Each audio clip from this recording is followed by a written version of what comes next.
Bien, chers collègues, nous allons commencer, s'il vous plaît. Merci. Notre ordre du jour appelle l'examen cet après-midi de la proposition de résolution tendant à la création d'une commission d'enquête relative aux violences commises dans le secteur du cinéma, de l'audiovisuel, du spectacle vivant, de la mode et de la publicité, pour laquelle M. Erwan Balanant a été désigné rapporteur. Cette proposition de résolution est inscrite à l'ordre du jour de l'Assemblée pour la date du 9 octobre après-midi.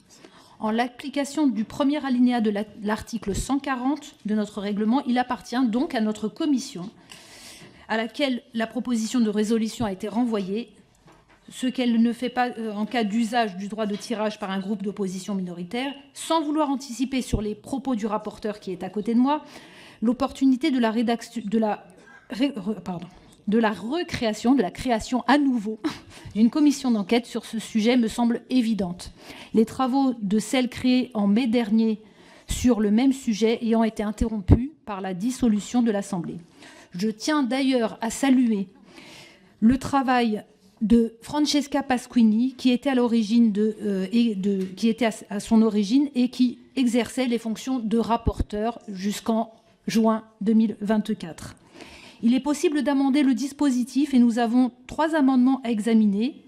Je vais donner maintenant la parole à M. Balanant pour une dizaine de minutes afin qu'il nous présente son analyse de la recevabilité de la proposition de résolution et son opportunité.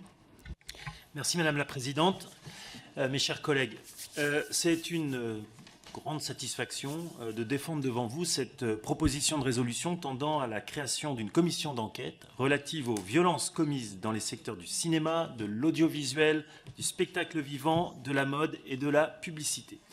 Bon, je pense que je n'aurai pas besoin de vous exposer en détail le contexte et les raisons justifiant cette demande d'une création d'enquête. Vous la connaissez tous. Il y a quelques mois à peine, l'Assemblée nationale avait décidé à l'unanimité, tous les groupes confondus, de créer cette commission d'enquête avec exactement le même périmètre que celui que nous allons étudier aujourd'hui. Et moi aussi, Madame la Présidente, je souhaiterais rendre hommage à Madame Francesca Pasquini.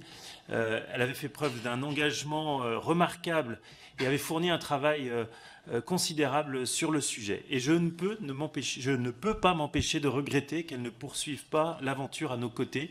Nous n'étions pas de la même famille politique, mais je le dis, elle nous manque à l'Assemblée. Mais je suis sûr aussi qu'elle va suivre avec passion nos travaux. Enfin, quand je dis que nous n'avons pas les mêmes idées politiques, parfois nous nous rejoignons quand même. Donc, j'avais l'honneur de présider cette commission d'enquête avec Francesca, et nous avions déjà mené une vingtaine d'auditions, exactement 23, lorsque la dissolution de l'Assemblée nationale, décidée par le président de la République, a mis brutalement fin à nos travaux.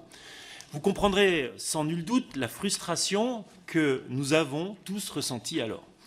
Mais cette frustration n'est rien comparée au désarroi des nombreuses victimes qui avaient accueilli la création de cette commission d'enquête avec espoir, parfois même avec soulagement. Alors nous sommes donc réunis aujourd'hui pour renouer le fil de ce qui s'est trouvé rompu le 9 juin 2024. Alors au moment de franchir une première étape nécessaire à la création de cette commission d'enquête, vous me permettrez tout d'abord, Madame la Présidente, d'adresser mes plus vifs remerciements à Madame la Présidente de l'Assemblée nationale, Yaël Braun-Pivet. Elle a œuvré pour que cette proposition soit inscrite à l'ordre du jour de notre Assemblée très rapidement et prioritairement, si je peux m'exprimer ainsi. Et je tiens aussi à vous remercier, Madame la Présidente Kéloa Hachi. Vous avez permis d'inscrire également rapidement à l'ordre du jour d'aujourd'hui nos travaux. Et je connais votre implication dans ce combat. Vous étiez d'ailleurs la vice-présidente de la précédente commission d'enquête.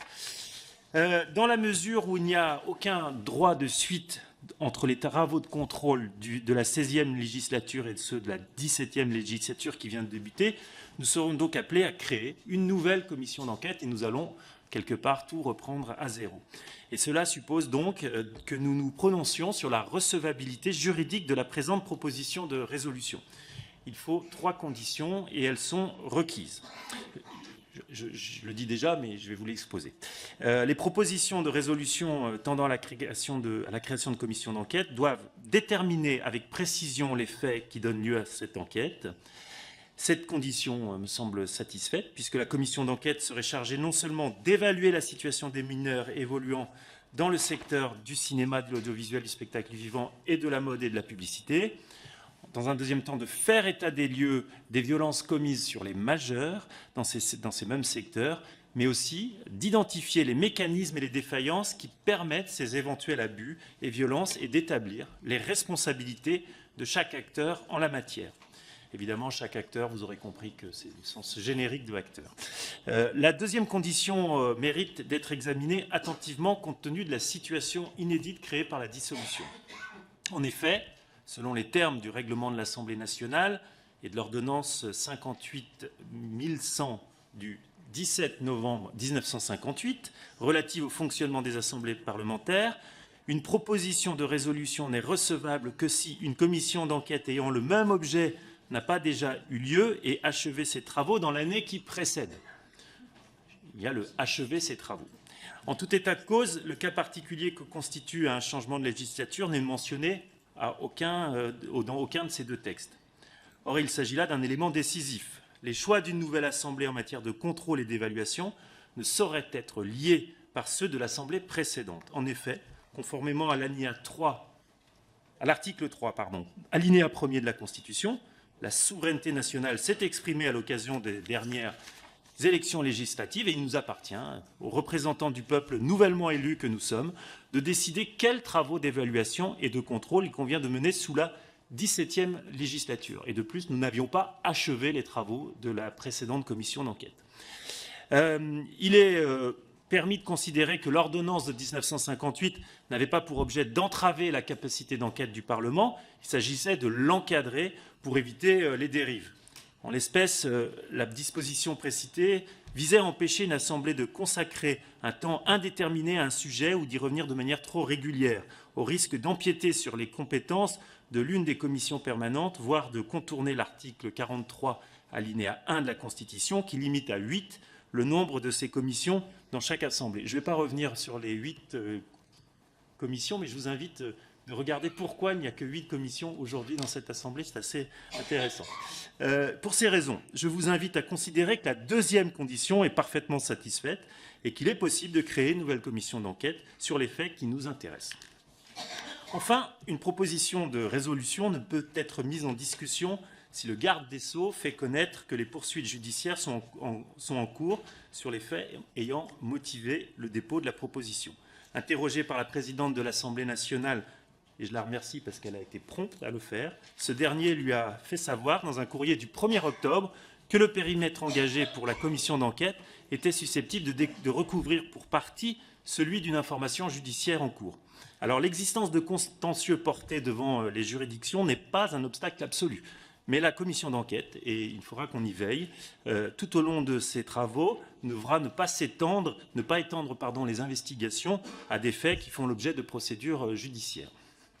Dès lors, et sous cette réserve, les conditions de recevabilité juridique de la proposition de résolution visant à la création de cette commission d'enquête apparaissent remplies. Comme sa création ne s'inscrit pas dans le cadre d'un droit de tirage, notre commission doit également se prononcer sur son opportunité.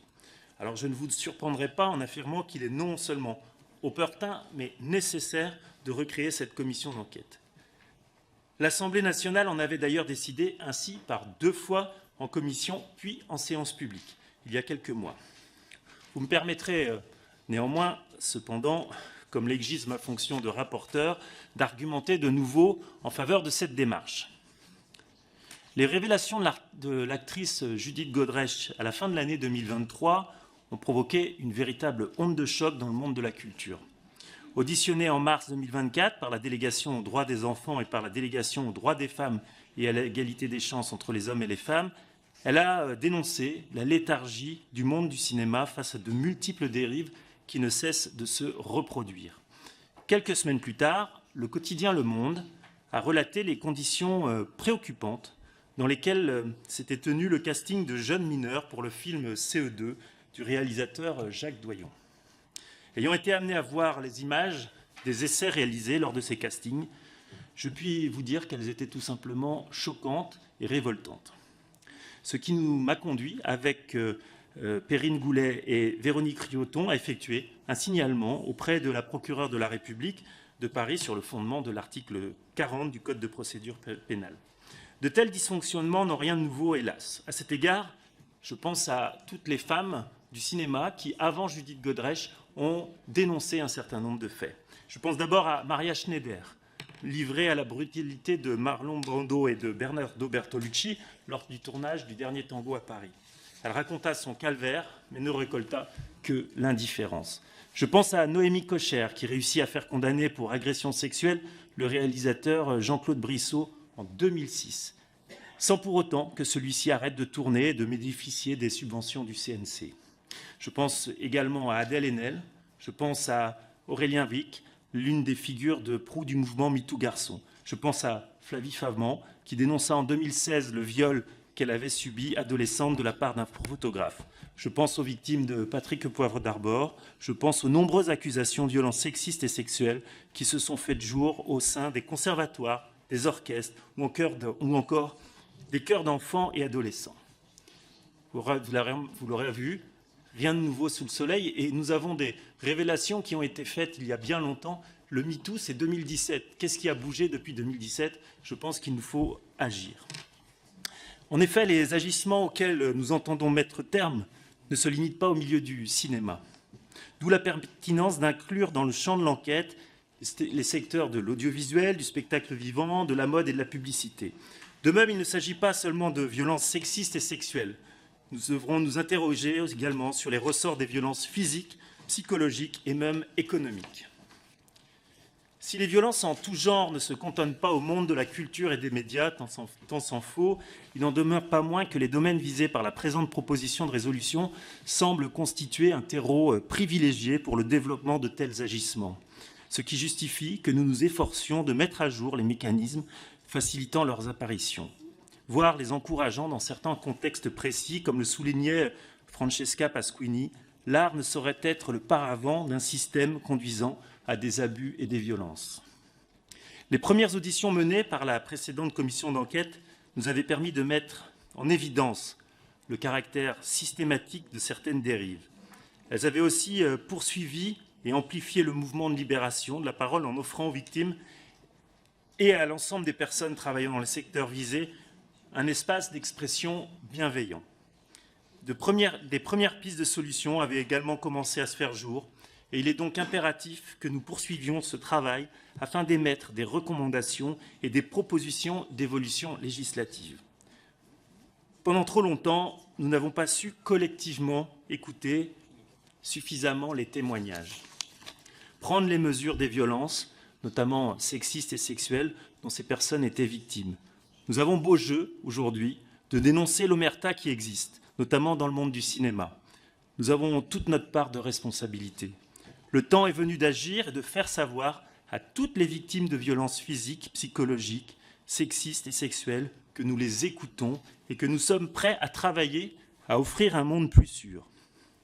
Il y va évidemment de la protection des enfants, des acteurs, des techniciens, des journalistes, des mannequins, des musiciens, contre toutes les formes d'abus. Pour toutes ces raisons, chers collègues, je vous invite avec force à adopter la présente proposition de résolution. Je vous remercie. Je vous remercie, monsieur le rapporteur. Nous allons passer maintenant aux orateurs de groupe pour 3 minutes chacun. Et ensuite, je vous laisserai répondre, si vous le voulez.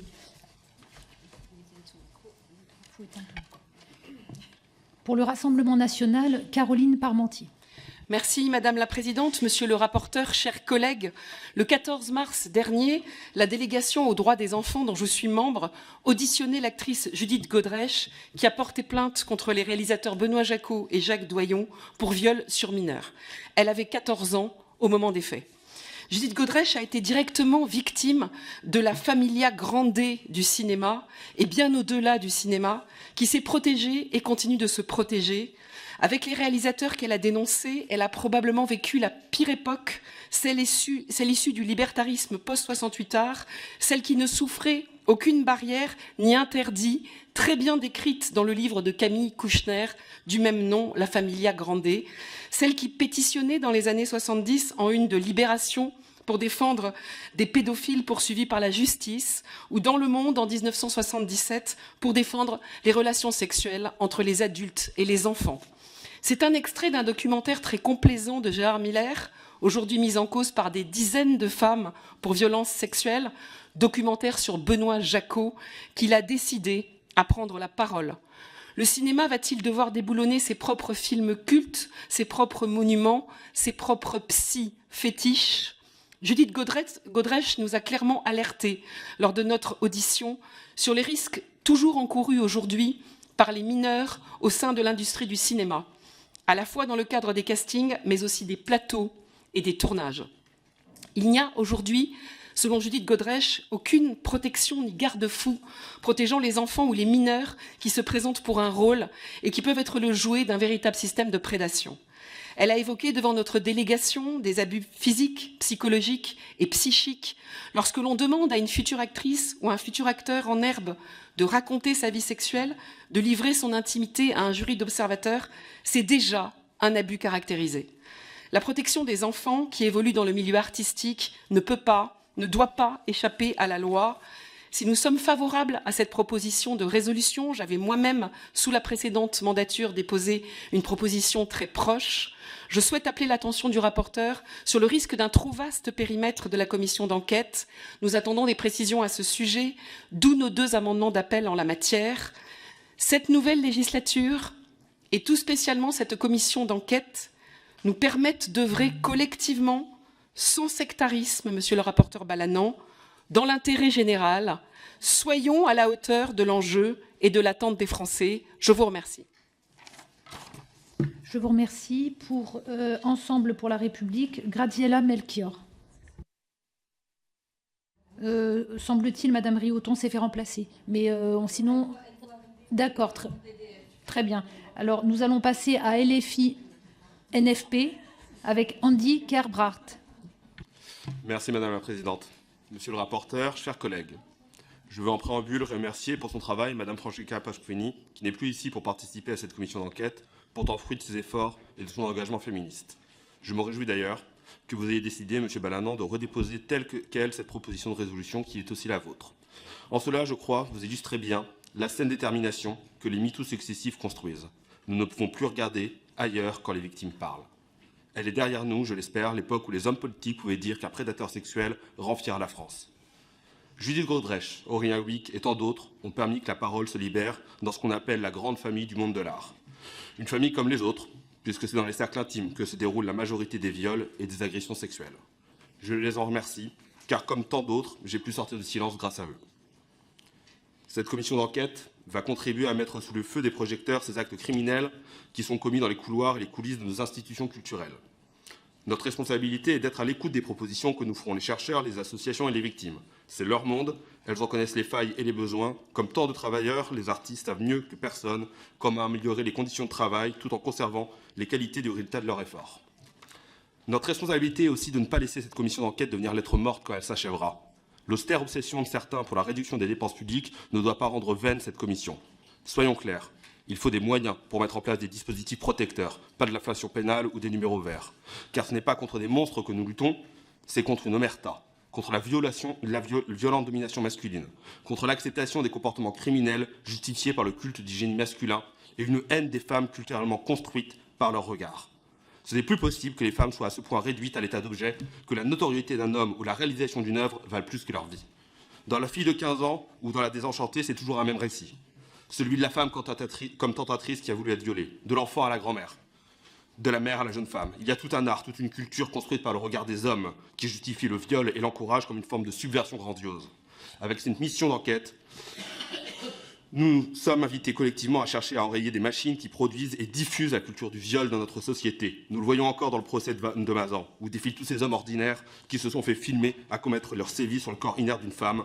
Le problème, c'est bien tous les hommes. Déjà dans d'autres pays, comme l'Allemagne ou le Canada entourent les actrices et les enfants acteurs de référents qui les protègent. Aux États-Unis, les contrats sont extrêmement précis quant à la nudité pour ne pas enfreindre le consentement des actrices et des acteurs au milieu d'un tournage où le réalisateur est roi. Il y a tant d'autres exemples et le chantier qui s'ouvre devant nous est immense. Il est temps que l'exception culturelle française ne soit plus une exception sexiste. Je vous remercie. Pour le groupe socialiste et apparenté, Céline Hervieux. Merci Madame la Présidente, Monsieur le rapporteur, chers collègues. On n'a pas le droit en principe.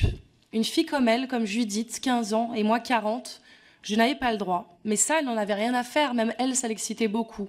Faire du cinéma est une sorte de couverture, au sens de couverture pour des mœurs de ce type-là. Ces mots, ce sont ceux du cinéaste Benoît Jacot quand il évoquait la relation qu'il a entretenue avec Judith Godrèche après leur rencontre en 86 sur le tournage du film Les Mendiants. Le 23 février dernier, 15 jours après le dépôt de sa plainte contre Benoît Jacot pour viol avec violence sur mineur de moins de 15 ans, Judith Godrèche prenait la parole lors de la cérémonie des Césars pour dénoncer l'omerta autour des violences sexuelles dans l'industrie du cinéma. 7 ans après le mouvement MeToo, son témoignage a suscité une onde de choc dans le milieu du cinéma français. Et quelques semaines plus tard, effectivement, la proposition de résolution de la députée Francesca Pasquini tendant à la création d'une commission d'enquête était adoptée à l'unanimité. Malheureusement, la dissolution de l'Assemblée nationale en a brutalement interrompu les travaux. Pourtant, le rétablissement de cette commission d'enquête est urgent. Et je salue à cet égard le travail de ma collègue socialiste Céline Thiébaut-Martinez, qui elle aussi a redéposé une proposition de résolution dans ce sens. Nous devons continuer nos travaux sur la protection de ces jeunes filles, ces jeunes garçons, ces actrices, acteurs, techniciens, techniciennes, de toutes les personnes qui travaillent dans le cinéma et plus largement dans le milieu artistique. Ces violences, elles ne se cantonnent pas à la seule industrie du cinéma. Elles sont également cours dans d'autres secteurs liés au monde de la culture, comme le théâtre et la mode, pour ne citer qu'eux. Travailler dans l'art et le cinéma est un rêve pour nombre d'entre nous. Certains manipulent ces rêves, ils les tordent, les utilisent par de l'abus de pouvoir, de la domination, en se prenant à des enfants, parfois de très jeunes enfants. Et ces violences sexistes et sexuelles, elles laissent des marques indélébiles sur le corps, mais pas seulement, sur l'appareil psychique, créant des traumatismes importants. Ces violences, elles entament l'estime de soi, elles marquent du sceau de la honte et de la culpabilité les victimes qui osent encore trop peu parler et dire ce qui leur est arrivé. Elles prospèrent aussi sur le sentiment d'impunité de certains qui se pensent intouchables. Maintenant, cette honte et cette culpabilité doivent changer de camp. Elles vont changer de camp. Et cette commission d'enquête doit permettre justement d'identifier les mécanismes et les défaillances qui permettent ces violences, d'émettre des recommandations sur les évolutions législatives et réglementaires et ainsi d'apporter une réponse à toutes ces personnes victimes dont les corps ont été marchandisés, sexualisés et exploités. C'est pourquoi, bien évidemment, les députés socialistes voteront pour cette proposition de résolution. Je vous remercie. Je vous remercie. Pour la droite républicaine, Frédéric Meunier. Merci Madame la Présidente. Qu'elle nous paraît lointaine et qu'elle est proche pourtant cette époque singulière où la libération des mœurs correspondait à la banalisation des comportements abjects de la part de créateurs ou d'artistes indifférents aux tourments qu'ils infligeaient impunément. On ne les condamnait pas, parfois même on leur tendait le micro parce que la morale et la vertu étaient, disait-on, une affaire de bourgeois. L'heure était à la subversion des valeurs. Rares étaient ceux qui se refusaient au nouvel ordre moral, et plus esselés encore étaient ceux qui défendaient ces évidences que sont la dignité humaine et le respect du corps et de l'esprit. Mesurons les stigmates laissés par ces décennies de déviance libertaire et les insondables blessures dont nous avons pu, pour certaines, prendre connaissance, mais dont la plupart seront tues à jamais, les gorges nouées, les pleurs étouffés, les éternels silences. Mesurons l'importance du sujet qui nous réunit aujourd'hui, alors que se dissipe une cécité collective et qui se fait cruellement jour l'ampleur de ce naufrage. Fernand Braudel disait des mentalités qu'elles sont des prisons de longue durée. Et l'on voit bien à la lumière de trop nombreux témoignages que subsistent encore, dans certains milieux artistiques, et à l'égard de certains comportements, une forme d'indulgence, quand il ne s'agit pas d'une véritable omerta organisée. Aussi, la meilleure manière d'indiquer notre considération pour la parole des victimes est-elle de nous employer collectivement à comprendre les rouages de ces systèmes mortifères afin d'y mettre un terme. La droite républicaine, et en tant que parlementaire, il n'est pas de notre compétence d'identifier nommément les coupables, ni de les condamner, Il est en revanche de notre devoir d'appréhender en profondeur les mécanismes qui leur permettent d'agir et parfois de se soustraire au pouvoir judiciaire.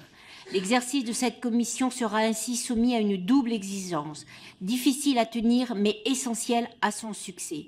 L'indispensable respect d'une part de la présomption d'innocence, y compris devant des faits que nous jugeons inqualifiables tant qu'ils ne sont pas établis par la justice, et d'autre part, une considération totale pour le témoignage des victimes qui se sont trop longtemps heurtées au mur du discrédit ou du dédain. Les forteresses où ces comportements ont sévi, le milieu médical est la dernière d'entre elles, tombent heureusement l'une après l'autre. Il est grand temps que les industries du cinéma, de l'audiovisuel, du spectacle vivant, de la mode et de la publicité en fassent de même. Si cette commission d'enquête, comme nous le pensons, peut apporter sa pierre à l'édifice, elle était tout à fait salutaire. La droite républicaine votera donc naturellement en faveur de sa création et s'appliqueront si nécessaire dans les travaux. Je vous remercie. Je vous remercie. Pour le groupe écologiste et social, Sandrine Rousseau. Merci Madame la Présidente. Donc, quand la parole se libère, notre responsabilité à nous, représentation nationale, est d'écouter, réfléchir et trouver comment faire pour éviter les violences. En 2007, Tarna Burke était la première femme à utiliser le terme MeToo pour dénoncer les violences sexuelles commises sur les petites filles noires.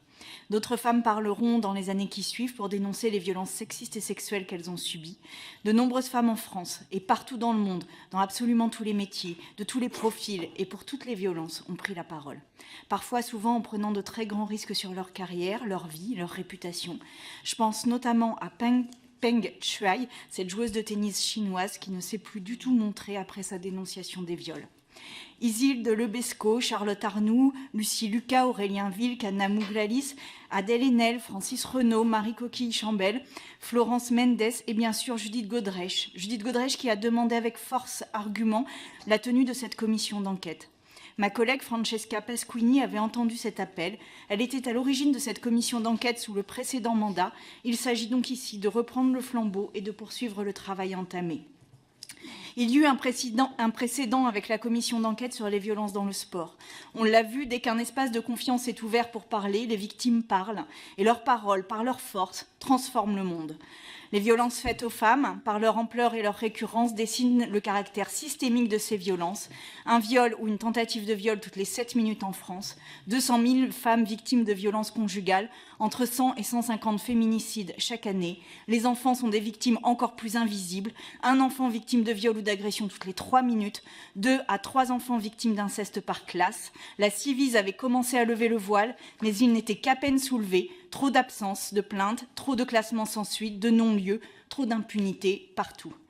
Les violences sur les enfants dans le monde, comme le cinéma, le théâtre, l'audiovisuel, sont dans la continuité des violences systémiques à l'égard des enfants et se couplent à des mécanismes de domination inhérents au milieu du spectacle. Ce milieu qui crée des figures intouchables, de ces grands artistes qui sont annoncés comme faisant la fierté de la France, leur talent comme un collier d'impunité. Chaque année, plus de 13 000 demandes d'autorisation d'emploi pour des enfants du spectacle sont déposées dans la région Île-de-France, seulement la région Île-de-France. Ce sont autant de jeunes qu'il convient de protéger d'agressions et de violences dont on sait qu'elles ne sont pas anecdotiques. Judith Godrèche et tant d'autres ont permis par leur témoignage de dénoncer ce système afin qu'il ne soit plus possible pour personne de feindre et de l'ignorer. Maintenant, il nous faut dépasser l'étape de la dénonciation et travailler des mesures et lois afin que les enfants et les femmes soient protégés avant que d'être victimes. Il faut un village pour élever un enfant, dit le proverbe. Il faut un village aussi pour protéger un agresseur. La réouverture d'une commission d'enquête constitue un premier pas vers la compréhension des rouages et des carences qui autorisent ces violences. Pour que le monde de la culture puisse ici venir dire toute la vérité, rien que la vérité, sous serment, cette commission est indispensable. Je vous remercie. Pour les démocrates, Franz Gumps. Merci Madame la Présidente, Monsieur le rapporteur, cher Erwan, mes chers collègues. Avant la dissolution, nous avons été témoins dans les médias de révélations d'acteurs, mais surtout d'actrices, qui ont provoqué une onde de choc dans la société et dans le monde de la culture. Tous ont dénoncé la léthargie du monde du cinéma face aux multiples dérives qui ne cessent de se produire et de se reproduire. Il y a une vraie omerta, d'autres l'ont dit, dans le monde de la culture, Et aucune mesure concrète face à ces dénonciations n'ont été prises malgré des années de révélations par de nombreuses personnalités du secteur, que ce soit dans le cinéma, mais aussi dans la publicité, dans la mode ou encore dans la photographie.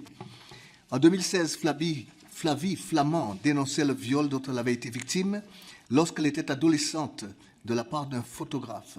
En 2019, Adèle Haenel avait révélé avoir été victime, elle aussi à l'adolescence, d'agressions sexuelles par un réalisateur. On a parlé tout à l'heure de Judith Godrèche, je n'y reviens pas. En 2024, à la veille de la grande messe du cinéma français, l'acteur Aurélien Wick témoignait des abus subis à l'adolescence de la part de son agent, aujourd'hui condamné pour ces faits. Les années se suivent et se ressemblent, leurs points communs, la jeunesse des victimes et la position dominante des agresseurs.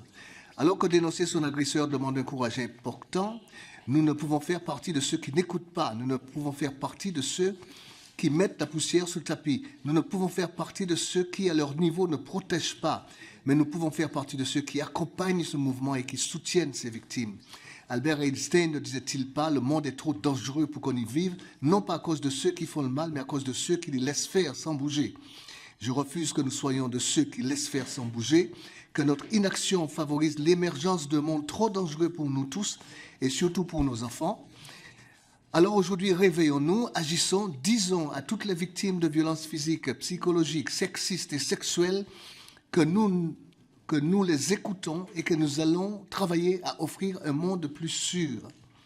La proposition de résolution qui nous est présentée aujourd'hui est un bon moyen et je sais l'engagement de mon collègue Erwan Balanant pour ce sujet. Mes chers collègues, aujourd'hui, en responsabilité, votons pour cette proposition de résolution, votons pour la création de cette commission d'enquête qui nous permettra de mettre à jour les défaillances, d'établir les responsabilités de chacun et de proposer un nouveau cadre plus protecteur. Sachez en tout cas que les députés démocrates soutiennent avec force la création de cette commission d'enquête. Je vous remercie de votre attention. Je vous remercie. Pour Horizon et Indépendants, Agnès Firmin-Lebaudot. Oui, merci Madame la Présidente, Monsieur le rapporteur. En février dernier, Judith Godrèche, auditionnée par la délégation aux droits des femmes, nous formulait avec insistance son espoir qu'une commission d'enquête parlementaire sur le droit du travail des mineurs dans le monde du cinéma soit créée, nous détaillant que ce sont les mêmes systèmes que ceux de l'éducation, de la médecine, de l'édition ou du sport pour lesquels une commission d'enquête avait été ordonnée. 15 jours plus tard, auditionnée cette fois-ci devant la délégation aux droits des enfants, et nous laissons encore une fois tous très chamboulés de son témoignage et de son appel à agir, elle réitérait sa demande de commission d'enquête afin de protéger les enfants et leurs familles. Elle avait alors elle-même reçu 4500 témoignages de victimes. Nous réexaminons aujourd'hui cette proposition de résolution que vous portez, Monsieur Balanant, alors que les travaux avaient déjà démarré, mais comme tout le monde l'a rappelé, ils ont été arrêtés assez brutalement. C'est à souligner, à féliciter que ce sujet aussi délicat qu'important fait l'unanimité, et je me réjouis, même s'il est si triste et intolérant d'avoir à discuter de ce fléau qui touche tant de personnes, mineures et majeures, dans tant de secteurs. Depuis le début du mouvement MeToo, débuté à Hollywood il y a maintenant 6 ans, la parole se libère enfin, oserais-je dire, dans le milieu du cinéma français. Cette libération de la parole a également permis en début d'année l'émergence du mouvement MeToo Garçon, qui a révélé des abus sur les acteurs adolescents dans le monde du cinéma. Cette proposition de résolution que nous examinons aujourd'hui comporte différents axes. Il sera important d'évaluer la situation des mineurs qui travaillent au sein du secteur du cinéma, mais pas que, de l'audiovisuel, du spectacle vivant, de la mode et de la publicité, mais également de faire un état des lieux des violences commises sur les majeurs au sein de ces mêmes secteurs, et enfin d'identifier les mécanismes et les défaillances qui permettent ces éventuels abus et violences et d'établir les responsabilités de chaque acteur en la matière. Et enfin, d'émettre des recommandations sur les réponses à apporter. Le groupe Horizon est apparenté, soucieux que ce sujet ne soit pas largement éteint dans notre société à la suite de décennies d'aveuglement et de silence, touché par le témoignage de Judith Godrèche et bien d'autres, et certain qu'il faille agir et agir vite et bien, soutient donc cette proposition de résolution, se prononcera en faveur de cette commission d'enquête qui aura notamment la charge de formuler des propositions concrètes pour mieux lutter contre ce fléau. Nous espérons qu'elle pourra le faire dans les conditions à la hauteur de ce sujet grave et sensible. Je vous remercie. Je vous remercie. Pour le groupe GDR, Soumia Bouroua. Merci Madame la Présidente, chers collègues. Depuis 2017, le mouvement MeToo a permis de mettre en évidence l'ampleur des violences sexistes et sexuelles dans notre pays et a contribué à libérer la parole des victimes. Pourtant, nombre d'agressions sexuelles, de violences psychologiques et physiques restent difficiles à révéler, en particulier lorsque celles-ci sont subies pendant l'enfance. Si la famille reste la sphère de socialisation où la majorité des agressions se produisent durant l'enfance, la sphère professionnelle est aussi le théâtre de violences sexuelles. De l'industrie de la mode au spectacle vivant, en passant par le cinéma, de nombreuses victimes, hommes et femmes, ont récemment témoigné des violences sexuelles dont elles ont été victimes lorsqu'elles étaient mineures. C'est le cas notamment d'une dizaine d'ex-mannequins qui, en 2021, lors d'une audition au Sénat, ont accusé des figures de la mode comme Gérald Marie ou Jean-Luc Brunel de les avoir violées dans les années 1980 et 90.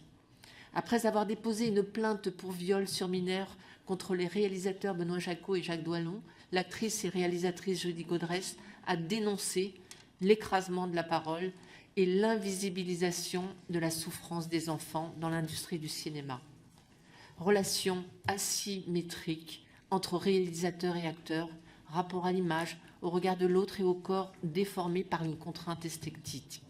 Les industries culturelles présentent en effet une multiplicité de facteurs de risque de violence sexistes et sexuelles.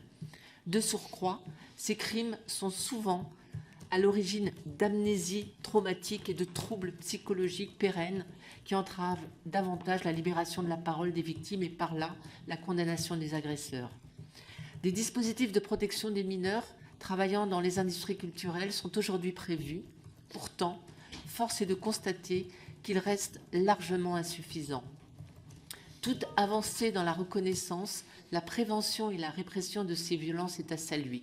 C'est pourquoi nous nous félicitons de la décision de la ministre de la Culture de rendre obligatoire la présence d'un responsable d'enfant sur chaque tournage employant des mineurs. Cette proposition de résolution que nous examinons aujourd'hui, fruit du travail de notre ancienne collègue Francesca Pasquini, dont je veux saluer l'engagement et la qualité de son travail, est une étape fondamentale qui doit nous permettre d'avancer dans la reconnaissance des victimes d'abus et de violences dans le secteur culturel et publicitaire et dans la construction de dispositifs protecteurs pour l'ensemble des mineurs et professionnels. Et bien évidemment, le groupe GDR votera bien en faveur de cette proposition. Je vous remercie. Je vous remercie. Et enfin, le groupe Ensemble pour la République, donc Graziella Metkior. Oui. Merci Madame la Présidente. Monsieur le rapporteur, chers collègues, je me fais la voix de Véronique Rioton qui est retenue à la délégation aux droits des femmes, dont je crois qu'elle vient d'être élue présidente. Je voudrais commencer par vous dire ma joie de voir que le flambeau a été repris pour reconstituer cette commission d'enquête qui avait été admirablement bien portée de façon transpartisane par Francesca Pasquini et par toi, cher Erwan. Au moment de la dissolution que nous avons connue toutes et tous, j'ai eu une pensée pour toutes les victimes des industries de la culture qui ont vu l'arrêt de cette commission comme un déchirement. Malgré le backlash sur les réseaux sociaux, malgré la violence de la culture du viol qui renvoie les victimes à un silence assourdissant, vous avez eu le courage de dénoncer ces violences. Je pense à Judith Godrèche, Ghuslali Malanda, Lucie Lucas, Sophie Marceau, Juliette Binoche, Aurélien Vic, et la liste est encore très longue. Merci à chacune d'entre vous, lanceurs et lanceuses d'alerte, victimes et témoins. Je souhaite une chose, que les travaux reprennent au plus vite pour que nous mettions un terme à la souffrance des victimes et surtout que nous prenions des actions concrètes. Mesdames et messieurs, au nom de mon groupe, je veux affirmer ici et par-delà cet hémicycle que non, ce que vivent ces enfants et ces femmes, ce ne sont pas juste des comportements inappropriés ou des blagues un peu lourdes. Que non, embrasser une actrice ou lui imposer des scènes de sexe sans la prévenir, ça ne fait pas partie intégrante du métier. Aujourd'hui, c'est ce même choix qui s'impose à nous. Continuer de détourner le regard ou enfin décider de regarder ces violences en face et ceux qui les perpétuent et proposer des solutions pour qu'elles s'arrêtent. Il est de notre responsabilité de parlementaires de tendre la main aux victimes et d'exiger des politiques publiques à la hauteur de l'enjeu. Chers collègues, votons la reconstitution de cette commission d'enquête à l'unanimité pour envoyer un message clair à ceux qui se prennent pour des tout-puissants. Nous ne voulons pas et ne cautionnerons pas de violences sexistes et sexuelles dans l'industrie de la culture. Je vous remercie. Bien, je vous remercie. Nous avons une dernière question de 1 minute et ensuite nous écouterons les réponses du rapporteur. C'est la question de Madame Legrain. Merci Madame la Présidente. Juste pour dire un mot, dire que je me félicite de la reprise des travaux de cette indispensable commission d'enquête sur les violences dans les secteurs du cinéma, de l'audiovisuel, du spectacle vivant et de la mode. Une commission qui était née du cri d'alerte de Judith Godrèche, rejoignant les voix de nombreuses actrices. Une commission qui a été brutalement arrêtée lors de la dissolution de l'Assemblée nationale. Et je profite de l'occasion pour dire ici haut et fort qu'il n'y a pas viol et viol. Qu'un viol commis sur une comédienne débutante en contrat précaire, eh c'est un viol. Qu'un viol commis sur une maquilleuse dans l'ombre d'une loge, eh bien, c'est un viol. Qu'un viol commis par un réalisateur sur une jeune comédienne dont il dirige le corps, c'est un viol. Un viol commis sur un plateau de tournage, c'est un viol. Un viol commis par un génie, c'est un viol. Et c'est le sens, je crois, de cette commission d'enquête, ne plus jamais permettre que l'art, que la gloire ne servent de couverture au viol. Et pour chasser le viol hors de la culture et plus largement combattre la culture du viol. Je vous remercie. Donc, monsieur le rapporteur, allez-y, quand vous voulez. Essayez d'être court de façon à ce qu'on puisse voter rapidement avant que tout le monde parte. J'aurais la réputation d'être long. Oui, merci à tous et à toutes pour vos propos. Je vais rebondir, pour commencer, sur les propos de Sarah Legrain, qui pose le débat et qui le pose, à mon avis, justement très bien.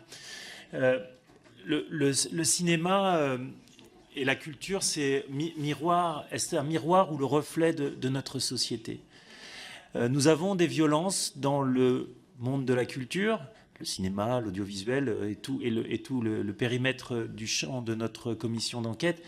En réalité, ils sont aussi, comme je l'ai dit, le reflet de notre société où la culture du viol est forte, de notre société où l'égalité femmes-hommes n'est pas encore quelque chose de naturel, et une société où encore trop de femmes sont dominées par les hommes. Donc notre commission d'enquête, si elle se penche sur ces sujets-là, et ça me permettra de répondre à votre question, Madame Parmentier, avec un champ assez large, qu'on pourrait peut-être trouver trop large, mais non, puisqu'on ne pourrait pas dire qu'on attaque, entre guillemets, le monde du cinéma, qu'on traite le monde du cinéma et qu'on oublie le théâtre, la musique, l'audiovisuel, la mode, où exactement les mêmes sujets sont présents. Mais la question, c'est que exactement les mêmes sujets sont présents dans toute la société. Et c'est en ça que notre commission d'enquête, je pense, apportera à toute la société. Elle va pouvoir révéler de nouveau des faits qui sont des faits qui existent et qui existent trop souvent dans le monde du travail, dans le monde amical aussi, amical entre parenthèses. Et donc c'est pour ça qu'il faut qu'on embrasse ce champ en entier. Donc trop vaste, non, je ne crois pas. Peut-être qu'il n'est pas même suffisamment vaste, mais nous n'avons que 6 mois et nous n'avons pas des forces incroyablement extensibles. Parce que vous l'avez dit, et c'est Madame Meunier qui l'a dit très justement, le MeToo à l'hôpital, à l'armée est apparu entre-temps. Tout simplement parce que l'armée, l'hôpital, c'est la société. Et en réalité, c'est un MeToo sociétal que nous devrions avoir. Andy Kerbrat, cher collègue de la commission des lois, ça me fait plaisir de vous retrouver ici. Non, cela ne doit pas rester lettre morte, c'est évident. Et c'est le dernier point de notre commission d'enquête. Il nous faudra, du dispositif de notre commission d'enquête, il nous faudra proposer un certain nombre de solutions, des solutions qui pourront être législatives, mais pas que. Je crois qu'il n'y a pas que des solutions législatives qui devront sortir de notre commission d'enquête. C'est tout simplement une posture et un rapport à la société que nous devrons aussi essayer d'indiquer par les conclusions que nous ferons. Céline Hervier, vous avez parlé du rêve et de la passion. C'est vrai que les enfants qui un jour décident de faire de la trompette, du théâtre, ont souvent des rêves. Et imaginez que des enfants voient leurs rêves brisés, fracassés sur le mur d'une violence sexuelle ou sexiste est terrible. Et donc pour ça, oui, nous devons protéger nos enfants. Je pense que je vais peut-être oublier certaines réponses, mais comme tout le monde est sur un consensus, et j'ai remarqué que tout le monde est pour cette commission d'enquête, et c'est très bien parce que nous commençons nos travaux législatifs par un vote unanime. Mais c'est pas rien en réalité. C'est important sur ce sujet-là. Juste dire, pour conclure, que Judith Godrèche a remis sur la table ces sujets. Mais moi, ce qui m'inquiète, et c'est pour ça qu'il faut que nous soyons très sérieux dans cette commission d'enquête, nous allons loin et que nous n'ayons pas peur de faire des propositions fortes. Avant elle, on remonte le temps assez vite et à chaque fois, des faits ont été dénoncés. Et souvent, ces faits étant dénoncés, il y a eu un mouvement d'opinion de dire plus jamais ça, c'est pas possible. Et je me souviens parfaitement d'Adèle Haenel de cette période en 2017. Je me souviens de Flavie Favant un peu plus tôt en 2016. Je me souviens, pour aller encore plus loin, Maria Schneider dans les années 2000 qui dit un certain nombre de choses, qui les dit avec force. Et on s'est ému et le soufflet est retombé. Et moi, si vous voulez, j'aimerais bien que nous fassions le serment avec cette commission d'enquête de ne pas faire retomber une fois encore cette émotion sur rien et que nous ayons enfin des mesures fortes pour faire avancer cette nécessaire égalité femmes-hommes, cette posture, comment dire, humaine d'un rapport nouveau entre les femmes et les hommes. Bien, je vous remercie. Nous allons donc passer maintenant à l'examen des 3 amendements déposés sur cette proposition de résolution. Nous avons l'amendement AC2 de Madame Parmentier. Oui, alors merci Madame la Présidente. Compte tenu de vos propos, Monsieur le rapporteur, en fait, il n'était pas question, c'est pas tant les secteurs dont il était question, mais de se concentrer sur les violences sexistes et sexuelles. Maintenant, j'ai bien entendu ce que vous me disiez, je retire mes 3 amendements et nous travaillerons ensemble, bien sûr, de concert, pour que cette commission d'enquête ait lieu dans les meilleures conditions. Merci, merci Madame Charpentier. Voilà, Parmentier, pardon. Charpentier, c'est bien aussi. Merci beaucoup de retirer ces amendements. Enfin, la réponse que j'allais vous faire, vous la connaissiez, puisqu'on l'avait déjà faite. C'était satisfait pleinement, mais vous les retirez, donc on n'a pas besoin d'avoir le débat. Je vous remercie tous et toutes pour ce début unanime et dans une concorde magnifique de nos travaux. Attendez, voilà. Attendez. Nous devons maintenant procéder au vote sur la proposition de résolution. Qui est pour ? Qui est contre ? Elle est donc adoptée. Je vous remercie.